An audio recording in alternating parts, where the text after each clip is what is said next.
South Indian ரெசிப்பியில் ஒரு முக்கிய இன்க்ரெடியண்ட்டாக எல்லார் வீட்லேயும் நம்ம புளியை பயன்படுத்திகிட்டு இருக்கோம். ரசம் புளி குழம்புல தொடங்கி சாம்பார் வரைக்கும் புளி இல்லாமல் சமைக்கவே முடியாது. அதுவும் நாட்டு புளி வச்சு நம்ம சமைக்கும்போது நம்மளோட குழம்போட டேஸ்ட்டே வேறு லெவலில் இருக்கும்.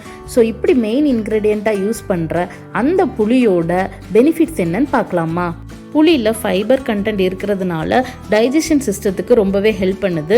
நம்மளோட பிளட்டில் உள்ள சுகரை கண்ட்ரோல் பண்ணுறதுக்கும் நம்மளோட ஹார்ட்டை ஹெல்த்தியாக வச்சுக்கிறதுக்கும் இது உதவுது.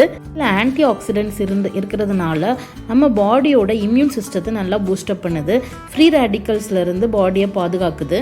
நம்ம பாடியில் உள்ள பேட் கொலஸ்ட்ராலை குறைச்சி குட் கொலஸ்ட்ராலை இன்க்ரீஸ் பண்ணுறதுக்கு இது ரொம்ப ஹெல்ப் பண்ணுது. இந்த நாட்டு புளியை நீங்களும் வாங்கணும்னு ஆசைப்பட்டீங்க அப்படின்னா அதுக்கான காண்டாக்ட் நம்பரை நான் வீடியோ எண்டில் உங்களுக்கு கொடுக்குறேன்.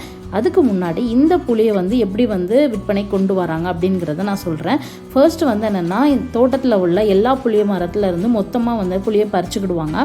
பறிச்சுட்டு அதுக்கப்புறம் புளியை ஒவ்வொன்றா ஹேண்ட்மேடாக தான் அதில் உள்ள சீட்ஸ் எல்லாம் ரிமூவ் பண்ணுவாங்க. ரிமூவ் பண்ணி கொஞ்சம் லைட்டாக காய வச்சுட்டு அதுக்கப்புறம் என்னென்னா அதை விற்க ஸ்டார்ட் பண்ணுவாங்க. இந்த நாட்டு புளியை நீங்களும் வாங்கணும்னு ஆசைப்பட்டீங்கன்னா ஸ்க்ரீனில் தெரிகிற நம்பருக்கு ரீச் அவுட் பண்ணி நீங்கள் கேட்டு பாருங்கள். கண்டிப்பாக உங்களுக்கு கிடைக்கும்.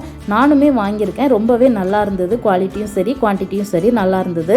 இந்த வீடியோ பார்த்துட்டு நீங்களும் புளி வாங்கியிருந்தீங்க அப்படின்னா எப்படி இருந்ததுன்னு எங்களுக்கு கமெண்ட் பண்ணுங்கள். தேங்க்யூ ஆல் ஃபார் வாட்சிங்.